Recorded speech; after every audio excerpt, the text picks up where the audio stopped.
हिंदुस्तान आजाद है, लेकिन हम बताते हैं बाबू, गुलामी के करार पर हिंदुस्तान खड़ा है।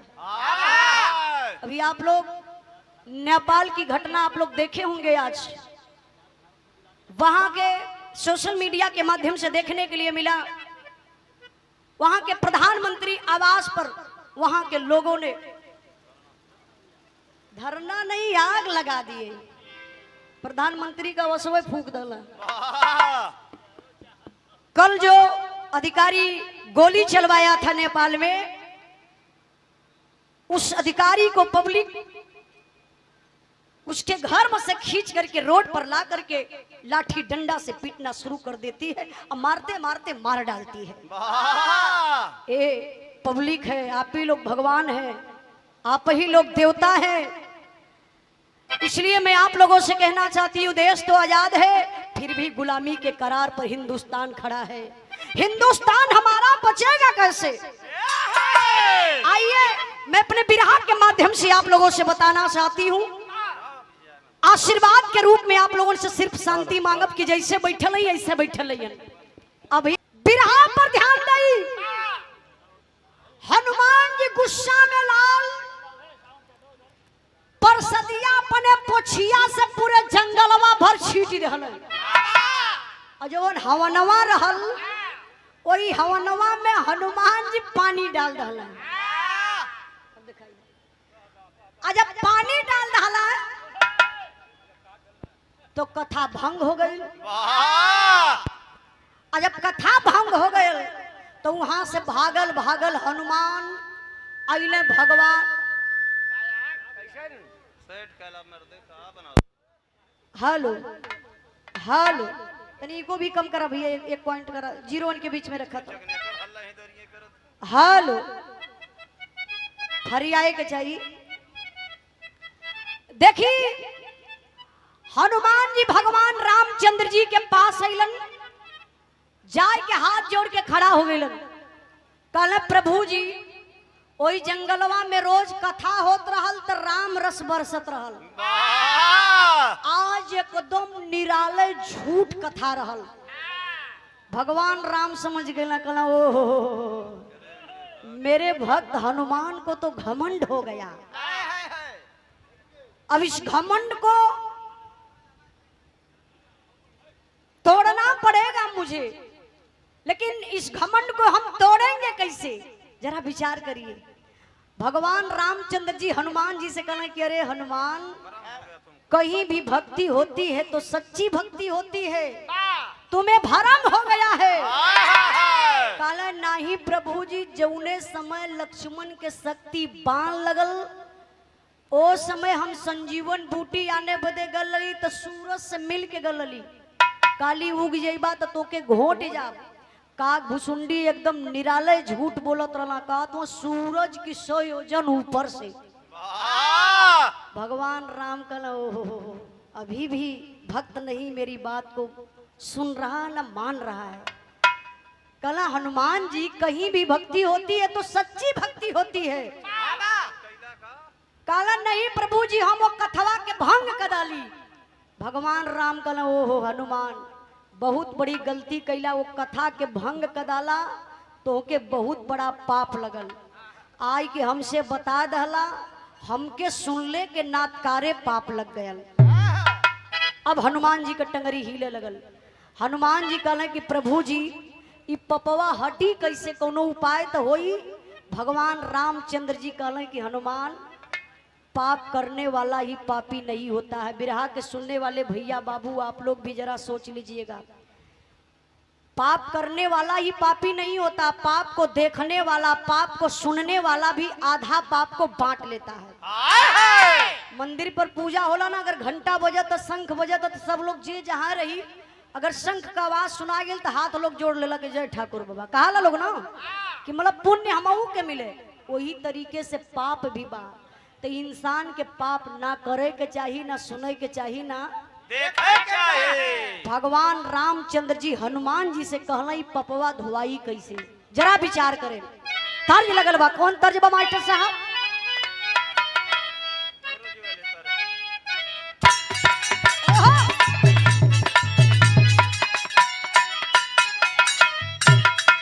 बड़ी प्यारी लाइन।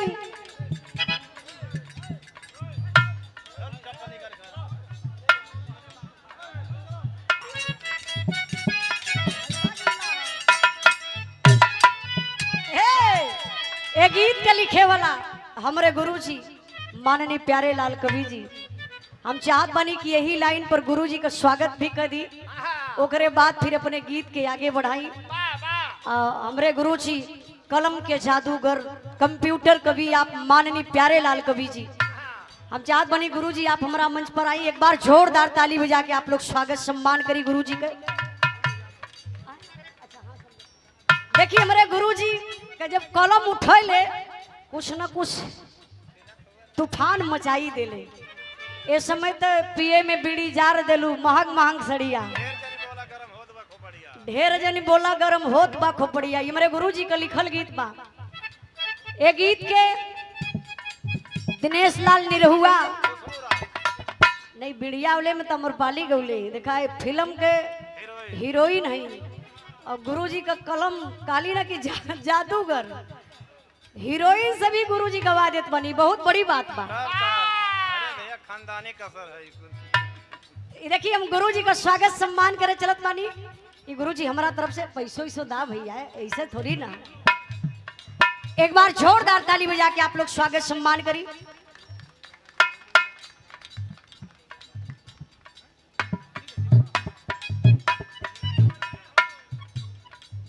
उमेश भैया ना, हमारे उमेश भैया हमारे गुरुजी का स्वागत सम्मान करत बड़न। अब पैसों का दादा दे गुरुजी के तो के कहा के ना समझदार हुआ, हमसे तो से ज्यादा समझदार हुआ उमेश भैया। एक बार जोरदार ताली बजा के आप लोग स्वागत सम्मान करी। देवरिया में इतना ढील लोग हुआ का ये कौन जिला जिला का सर होला भैया। बुझा था कि एकदम मेहरारू से झगड़ा करके आके बैठल हुआ उपवास है, बैठा तनी एनर्जी में दो ही बात लगत बा।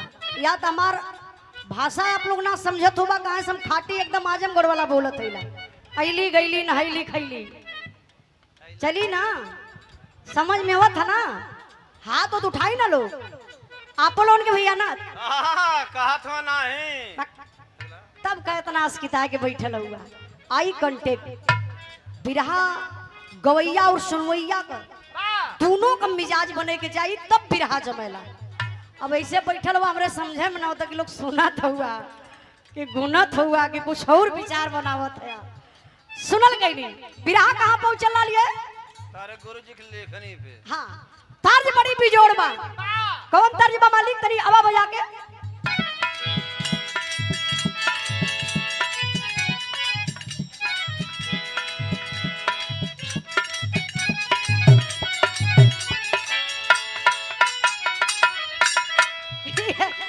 ये तर्ज बा ठेल दो तो मछलियां लाले नीचे चल जा, कोनो बात ना हो, पागल कहीं का। आवा आवा बतियावा मत, टाइम ना हो। चलिए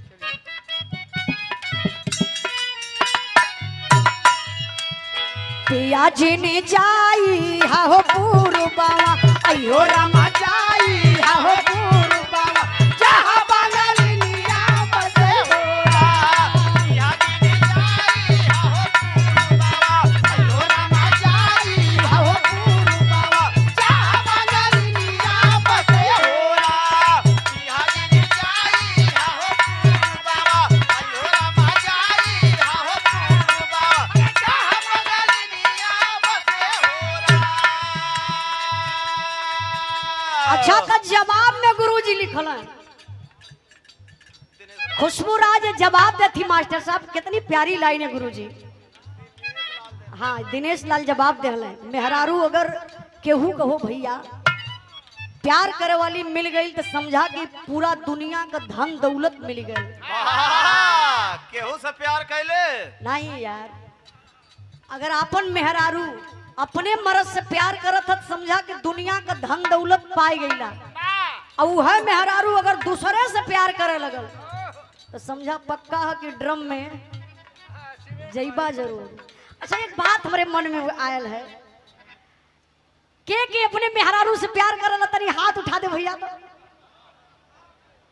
अच्छा अब संख्या बढ़त है। हाँ कुछ लोग अपने मेहरारू से प्यार करल, हमार माइयो बहन बैठल है, देख ला कुछ लोग हाथ उठौला है, जे जे हाथ उठौला सु अपने अपने मेहरारू से प्यार करेला। हाई भैया तो ज्यादा करेला, रतिया दिनवा करेला, देखा बहन उठौला ही हो। आ जे हाथ ना उठौला ऊ के से प्यार करेला। वो लोग के मेहरारू से दूसर कोई प्यार करेला। तो के कैसे पता? यही लिए हथवा ना उठावत हूँ। नहीं, मेहरारू से प्यार करा, मेहरारू से प्यार करबा तो ड्रम में ना जाइबा। कहना बका मास्टर साहब, हे गोरी तोरी सावारी हो सूरतिया, अयो रामा सावारी हो सूरतिया, जाया ना तोरो बाबा दई हो। गोरी गोरी सावारी हो सूरतिया, अयो रामा सावारी हो सूरतिया, जाया ना तोरो बाबा दई हो रा। गोरी गोरी सावारी हो सूरतिया, अयो रामा सावारी हो सूरतिया, जाया ना तोरो बाबा दई हो रा। ई हमार तर्ज रहल, लेकिन बिरहा में भाव बा। भगवान रामचंद्र जी हनुमान जी से कहलन, का कहला मास्टर साहब? यही पर रुकल रहा। बस बस बोले प्रभु सोना सोना कपिरैया, अयो रामा सोना सोना कपिरैया, चला चाली सारा जुटाए ना। बोले प्रभु सोना सोना का पिरैया, अयो रामा सोना सोना का पिरैया, चला चली सारा जुटाए ना। बोले प्रभु सोना सोना का पिरैया, अयो रामा सोना सोना का पिरैया, चला चली सारा जुटाए ना। कपिवर के सांघावा में रघुरैया, अयो रामा सांघावा में रघुरैया, चली भैला सारा जुटाए ना। कपिवर के सांघावा में रघुरैया, अयो रामा सांघावा में रघुरैया, चली भैया सारा जुटाए ना। कपिवर के सांघावा में रघुरैया, अयो रामा सांघावा में रघुरैया, चली भैया सारा जुटाए ना। कहानी पर ध्यान दई बाबू। भगवान रामचंद्र जी हनुमान जी से कहलन कि हनुमान जी एक उपाय बा ये पाप के धोवे के, चला सरजू जी में स्नान कई के पपवा के धो लिहल जा।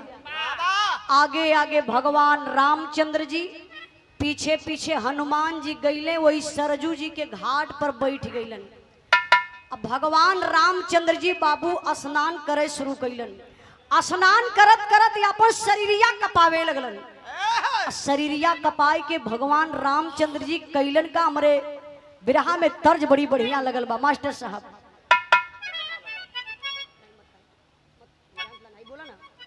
भैया नमो बता दी ना।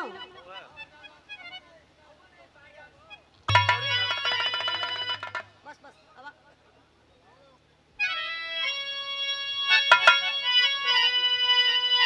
और गोरा के गईला, और गोरा के गईला, लवट के आइला करिया, नौकरिया पिया छोड़ी दा, अरे नौकरिया पिया छोड़ी दा, जन जाय कोई नरिया, नौकरिया पिया छोड़ी दा। जिया बहादुर,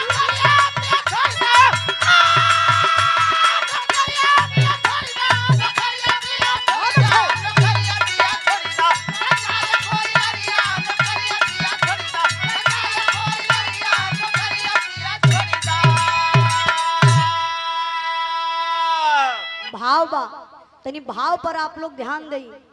बिरामर कहाँ पहुँचल है? ऐसे पूछत हिला कि देखिए हम खाली चिल्लाए के गौते हिला कि आप लोग ईमानदारी से सुनतो हुआ। ऊ वाला ना नहुआ कि हमरे ढोढ़ी में से राजा जब चाय यदि पियबा तो 100 साल जिएबा। ई वाला ना नहुआ लोग। तब सुना बिरहवा, बिरहवा हम चिल्लाए के गावत हिला, ओके सुनबा समझबा लोग तब पोसाई। दिमाग बांट देबा तुम्हार चिल्लैले और गौले का मतलब कुछ न भेटाई। राम नवल यादव बड़े भैया भैया आजमगढ़ के धरती से 100 रुपए का पुरस्कार देके सम्मान के भैया के बहुत बहुत प्रणाम आशीर्वाद का चाह रही। यही से कहानी समझ ले, भुलाई तो बता दिया लो, ठीक है ना। सुना था ना, वाह जवनिये में ही हाल।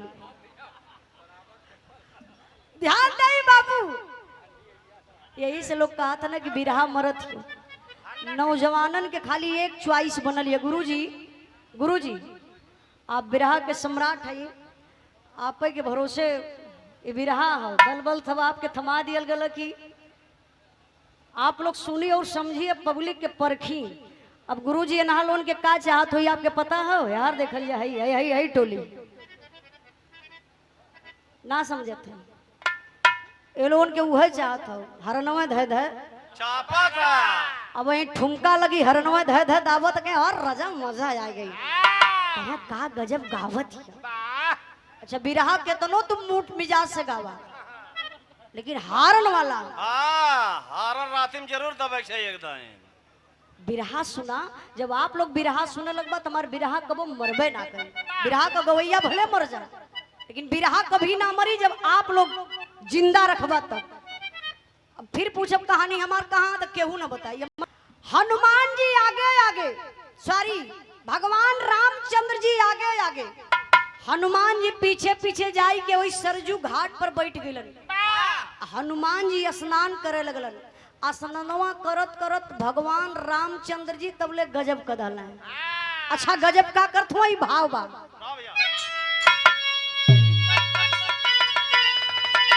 यार पनिया में कांपे,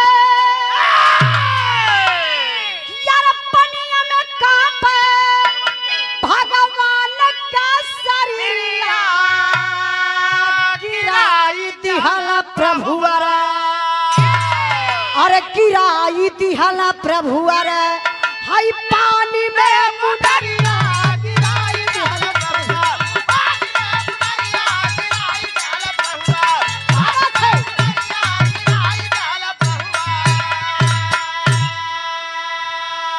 बोले श्री राम से कपिवर घबराई, खोज के लियाव गई मुनरी हेराई।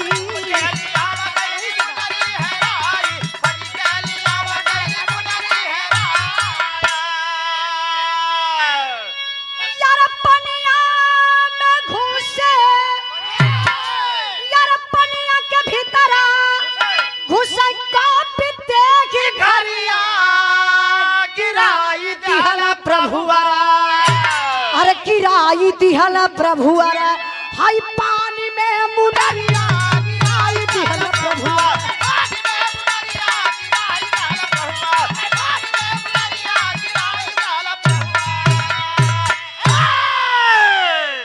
ए बिरहा के भाव पर प्रसन्न होकर के हमारे बड़े भैया जय नारायण, हमारी अंगूठी तो पानी में गिर गई।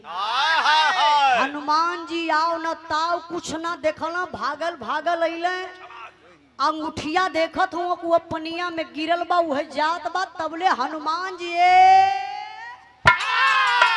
छपाक से कूदल पानी में। हनुमान जी अंगूठिया पकड़ल चाहत हुआ, लेकिन अंगूठिया पकड़ात ना हो, अंगूठी नीचे चल जात बा। कोशिश करत हुआ, लेकिन अंगूठी 7 पतालपुरी में जाए की अंगूठी हेराई गई, मिलती ना हनुमान जी की अंगूठी। अब हनुमान जी और घबराए लगलन। काला मैं प्रभु भगवान रामचंद्र जी का सच्चा भक्त, प्रभु को क्या जवाब दूंगा, अंगूठी तो खो गई। वही पतालपुरी में भगवान का करिश्मा देखा। एक थे साधु बाबा सीताराम सीताराम सीताराम सीताराम सीताराम सीताराम का जाप करत मिलत हो। तब हनुमान जी का दिल तनी सा ठौरिक भयल कि अरे तो पतालपुरी में हमारे प्रभु भगवान रामचंद्र जी का कोई भक्त है। जाय के हनुमान जी वही साधु बाबा के पैर पे गिर गई। कहला क्षमा करी है प्रभु जी, हम आपके भक्ति में थोड़ा व्यवधान डालत बानी, माफ करी है। एगो सवाल आपसे बा, हम प्रभु भगवान रामचंद्र जी का भक्त बानी हनुमान, प्रभु भगवान रामचंद्र जी का एक अंगूठी आइल है, यही पतालपुरी में आई के खोई गई। अगर प्रभु जी आप देखले होई तो हमके वो बता दे, अंगूठिया हम लेके जाई। हनुमान जी का बात साधु बाबा सुन के लगल हंसे, कहले कि बच्चा घबराइए मत, वो जो घड़ीला दिखाई दे रहा है ना, उसी घड़ीला के पास जाइए, उसी घड़ीला में हाथ डालेंगे अंगूठी मिल जाएगी। हनुमान जी गईले बाबू वही घड़ीला के पास, वही घड़ीलवा में हथवा डलने, और जब घड़ीलवा में हथवा डलने तब तक गजब हो गया। अच्छा गजब का होता,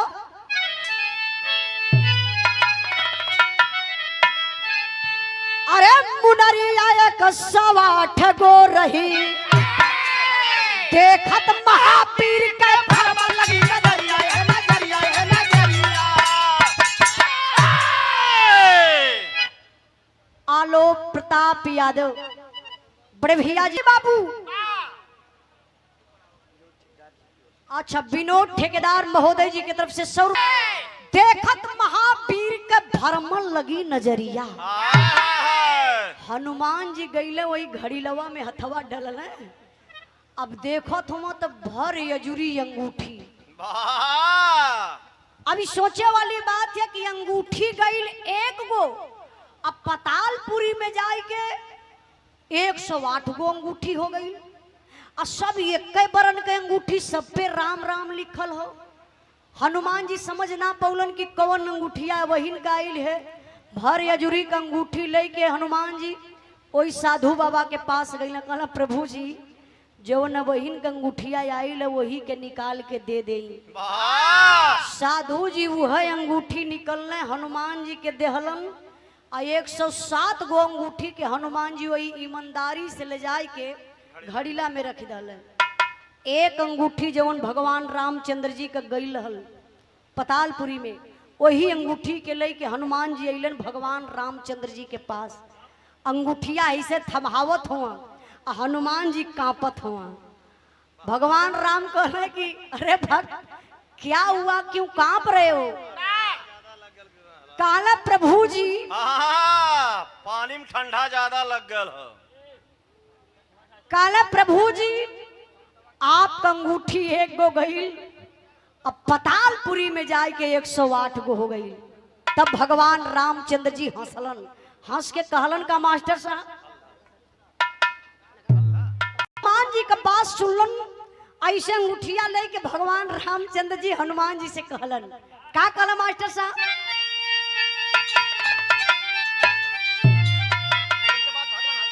अरे सुन के बात भगवान हंसन लगे, रघुराई बाके बजरंगी, थोड़े जल में गईला तू तराई बाके बजरंगी।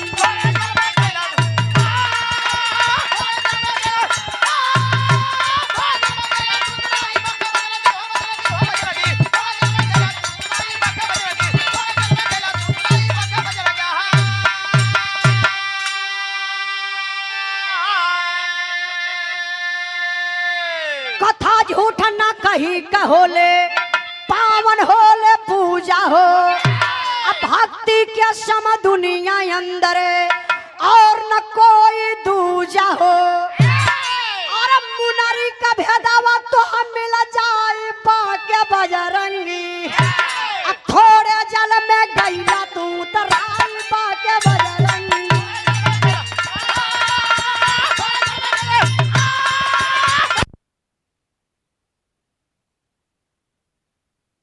भगवान रामचंद्र जी खखाई के हंसे लगल, खले के हनुमान इतनी बड़ी भूमिका हमके बनावे के पड़ल। एक गो अंगूठी गई पतालपुरी में 108 गो अंगूठी हो गई। समझ ना पौला कि कौन अंगूठिया वही ने कयाइल है, तू घबरा गईला। जानत हुआ काहे इतनी बड़ी भूमिका बनौली? यही लिए इतनी बड़ी भूमिका बनौली कि जवन काग भुसुंडी कथवा सुनावत न जंगलवा में, कि जौने समय लक्ष्मण के शक्ति बाण लगल लाल त सूरज से तुम मिल के गल ला, तोके बड़ा घमंड भयल कि हम सूरज से मिल के गईली, कहली उगवा त घोट जइबे। यही लिए इतनी बड़ी भूमिका हमके बनावे के पड़ल कि उ कथा होत रहल तो सही रहल। अब वही भी हनुमान जी के विश्वास ना होत कहना प्रभु जी कैसे बतिया मानी, हम तो सूरज से मिल के गल लली, लेकिन का घुसुंडी कहल कि सूरज के 100 योजन ऊपर से गल लली। हाय हाय हाय ना प्रभु जी कथा का घुसुंडी गलत सुनावत रहलन। तब फिर भगवान रामचंद्र जी 108 प्रमाण में हनुमान जी के सामने लियाई के साक्षात रख डालन कि कथा जंगल में झूठ होत रहल कि सही कैसे। जरा आप लोग विचार करिए, बिरहा के पूरा निचोड़ बा। 4 लाइन हमारे गुरु जी माननीय प्यारे लाल कवि जी बड़ा इंपॉर्टेंट लाइन लिखलन। ये लाइन आप लोग समझ लिए, पूरी बिरहावा आप लोगों के दिल दिमाग में उतर जाई। 108 प्रमाण में भगवान रामचंद्र जी हनुमान जी के बतौलन कि जंगल में का घुचुंडी कथा कैसे सही सुनावत रहलन। सही था शिव कुमार चमार।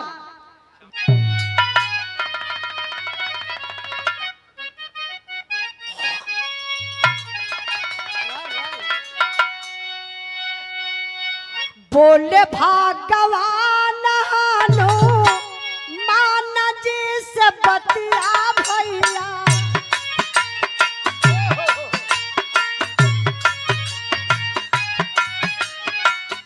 मुहनरी के दावा सोना हो श्री मां।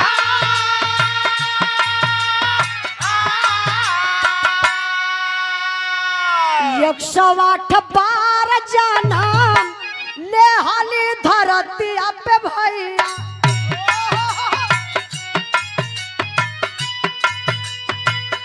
108 बार तो भैया हनुमान। अरे हो 108 बार रावण सीता के चोरावल बाबू, 108 बार तो भैया हनुमान। अरे हो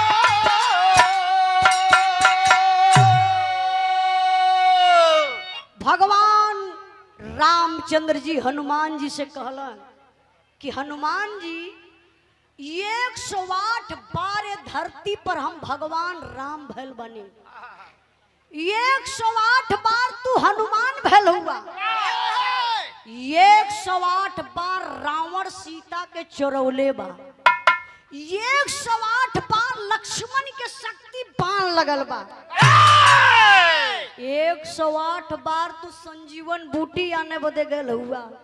का तोके याद है कि 107 बार कैसे गलला।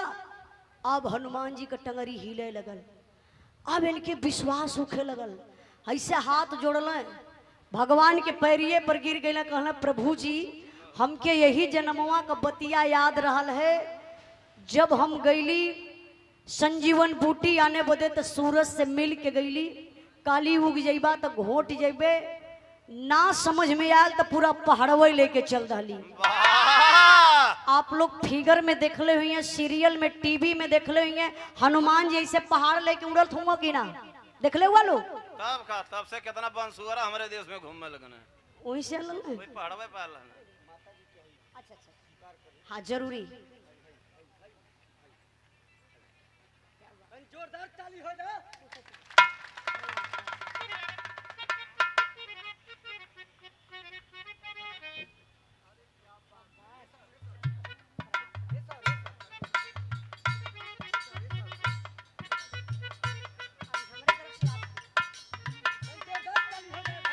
जोरदार ताली बजा के आप लोग माता जी को सम्मान करिए, यो जिगरे बा।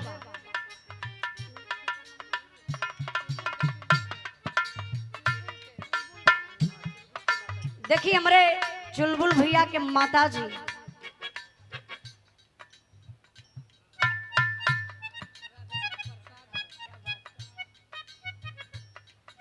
राधा कृष्णा का ये प्रसाद और सुंदर एक माता रानी का चुनरी, नहीं राधे जी का चुनरी है, राधा जी का चुनरी। बरसाना में कमोजा मास्टर साहब तोहरे लायक वहाँ चुनरी बहुत बढ़िया बढ़िया है, वो समझत हुआ। देखिए मेरे चुलबुल भैया के माता जी हमारे माई की तरफ से चुनरी सुंदर पुष्पहार और 500 रुपए का पुरस्कार देके आप सम्मान के लिए एक बार आप लोग जोरदार ताली बजा के स्वागत सम्मान करी। हाँ अब लगल देवरिया में बैठल हुआ लोग, अब ले तो देवरिया के मरला एकदम लो बीपीए के डाले रहा है। हाँ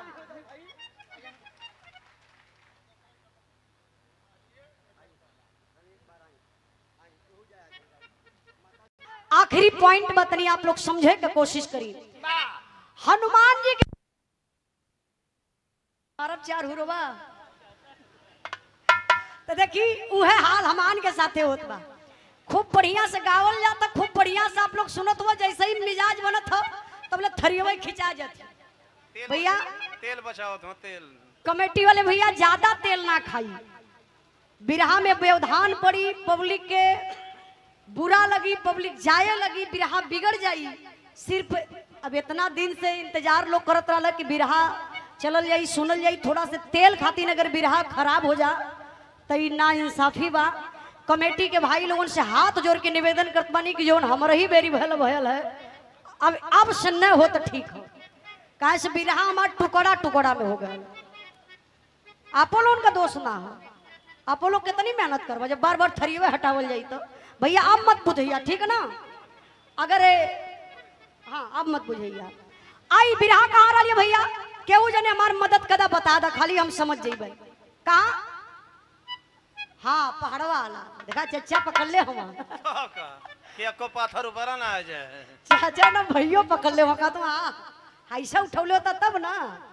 देखी हनुमान जी ऐसे पहाड़ लेके उड़त हम, सीरियल में आप लोग देखले बानी, फोटो में देखले बानी।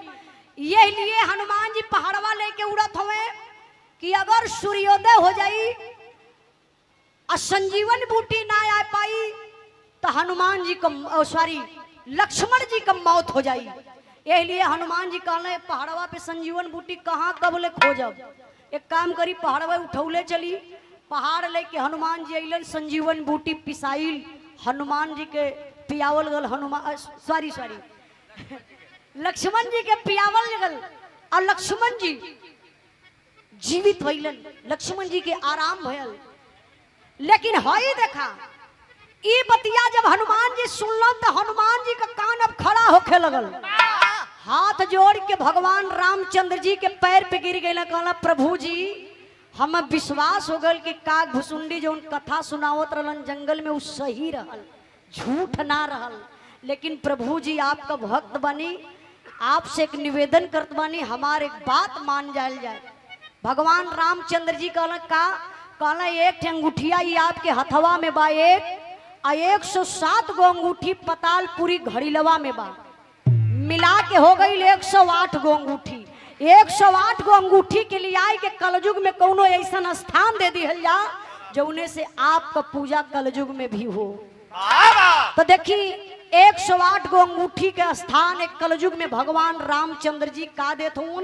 एक आप लोग ध्यान से सुनिए, कभी कभी कोई सवाल कर दिला ना कि मुसलमान भाई में लिखल जला कितना इंद्राज भाई 786, लेकिन अपने हिंदू धर्म में श्री श्री 108 का ही लिखल जला। आई बतावत बनी।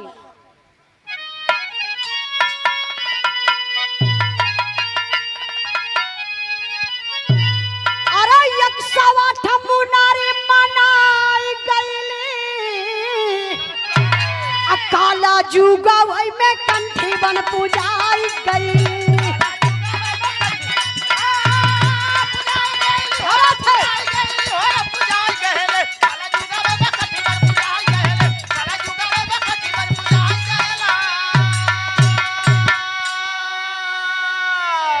हरि है अनंत, हरि कथा है अनंता, जेके लेके भजे रोजा जोगिया बसंता।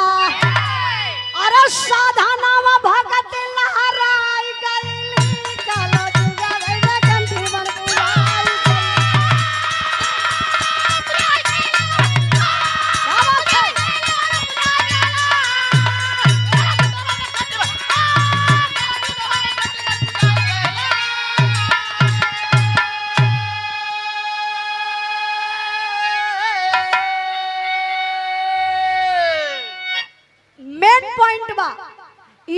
108 गो मुनरी मनाई गईली, यही कलजुगवा में कंठी बन पूजाई गईली।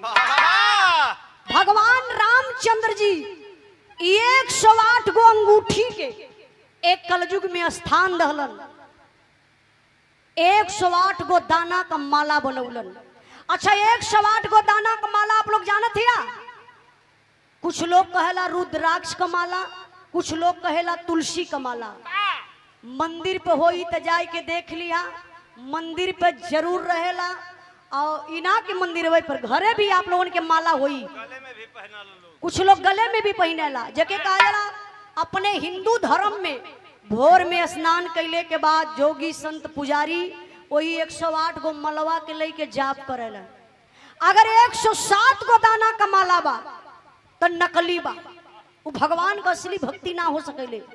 109 गो दाना का माला बा तो वो नकली बा। जेकरे घरे होई जाए के गिन लिहा, नहीं तो मंदिर पर जरूर होई जाए के गिन लिहा।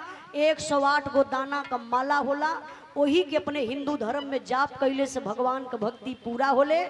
यही से अपने हिंदू धर्म में लिखल जाला श्री श्री 108।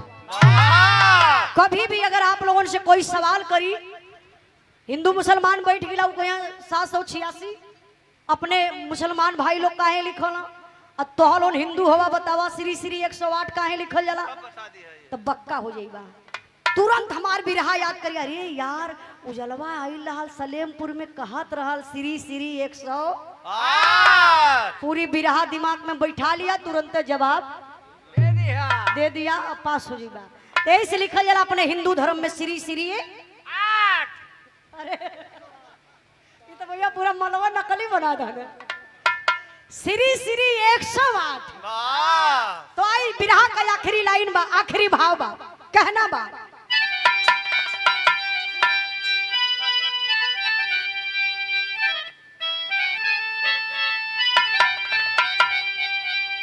गुरु बिहारी गुरु गणेश गुरु राम लाल गुणकारी, स्वर्ग गए चंद्रिका कवि मुन्ना जी बने पुजारी।